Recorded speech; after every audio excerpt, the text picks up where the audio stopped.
Bismillahir Rahmanir Rahim. Assalamu alaikum wa rahmatullahi wa barakatuh. Wa alaykum salam wa rahmatullahi wa barakatuh. Bienvenue dans le podcast Story de Muslim. On est à l'épisode 4. Aujourd'hui, je suis dans la mosquée, dans le centre communautaire de Brossard, Bonsoir. avec monsieur Je m'appelle Foudil Salmoun. Foudil Salmoun, qui est aujourd'hui l'imam. Je suis l'imam du centre. Ouais. Est-ce que vous pouvez nous présenter brièvement le centre? Oui, le centre, il s'appelle originellement Markaz al-Islam ou bien la mosquée de Quba. Donc, c'est un centre qui a été construit en 2006 et vers 2007, les services ont commencé à ce centre. Donc, depuis 2007 que ce centre est ouvert à tout le monde. Bientôt 20 ans alors. Ah oui, presque 20 ans. Moi, par contre, j'ai commencé à travailler ici en 2008, la 2008. fin 2008. Et vous pouvez vous présenter brièvement aussi? Oui, alors comme je vous l'avais dit, je m'appelle Foudail Salmoun. Je suis l'imam de ce centre depuis 2008. Avant, j'étais aux États-Unis. Avant, je suis d'origine algérienne. J'ai fait des études en architecture et en même temps, je prenais des cours islamiques pendant 8 ans. Dans l'école Imam Malik à Alger. J'ai travaillé en tant qu'architecte.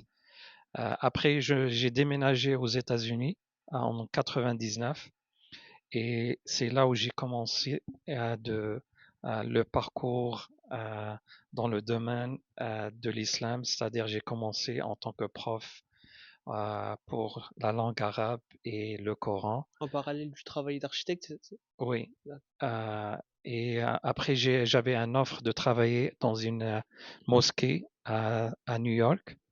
Et c'est là où j'ai quitté l'architecture et je me suis concentré dans le domaine de l'islam. Donc, aux États-Unis, j'avais pas seulement fait la mosquée, mais j'avais fait des prisons, des hôpitaux en tant qu'aumônier. Et en 2007, j'ai déménagé ici au Canada. Et depuis 2008, je suis l'imam actuel de ce centre. Et en même temps, je travaille en tant qu'aumônier où je visite quelques pénitenciers ici au Québec pour aider les frères musulmans pour garder leur foi en tant que musulmans, leur donner des activités et des programmes en tant qu'imam. Et à l'origine, quand vous faites j'allais dire la hijra, l'immigration entre de l'Algérie aux États-Unis, c'est pour le travail en tant qu'architecte, c'est ça?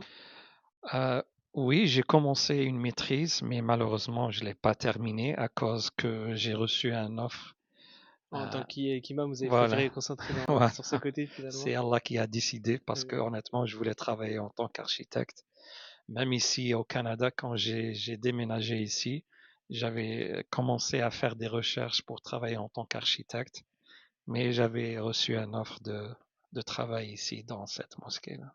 d'accord, je comprends. Et en tant qu'imam, c'était quoi votre rôle d'abord aux États-Unis?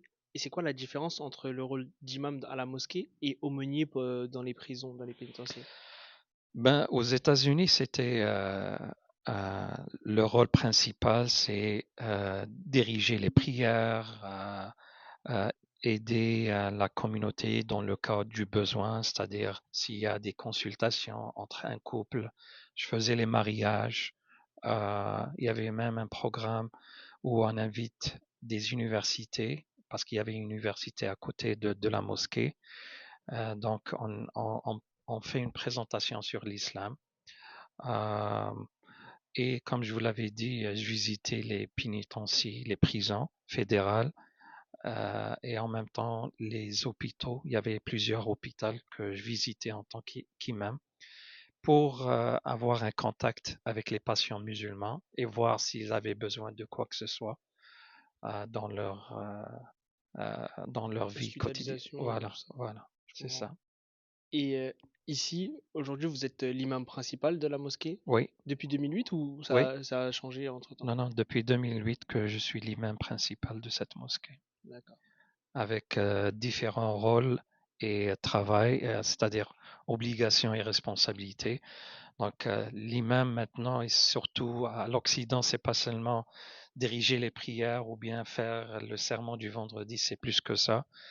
Alors ici, on a l'école coranique, on a l'école arabe, on a les activités pour les jeunes. Il y a une halaqa pour les jeunes chaque vendredi. Pour les filles, il y a les samedis. Il y a une halaqa pour les convertis, les nouveaux musulmans. On a en même temps, on fait les services funéraires. Donc, on a une salle de lavage et en même temps, on fait la prière, le janaza ensemble. On célèbre les mariages.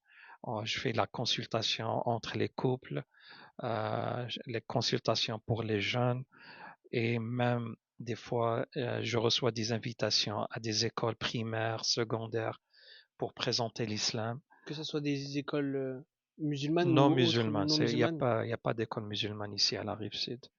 Donc, Ah oui, c'est vrai. c'est seulement à Montréal, il y en a quelques-uns, mais ici à la rive sud, malheureusement. Et c'est parmi les projets futurs qu'on veut avoir dans ce centre-là, c'est d'avoir une école musulmane pour nos enfants. Et vous avez beaucoup d'activités du coup. Et comment on s'est structuré parce que vous pouvez pas faire tout ça tout Oui, seul. oui,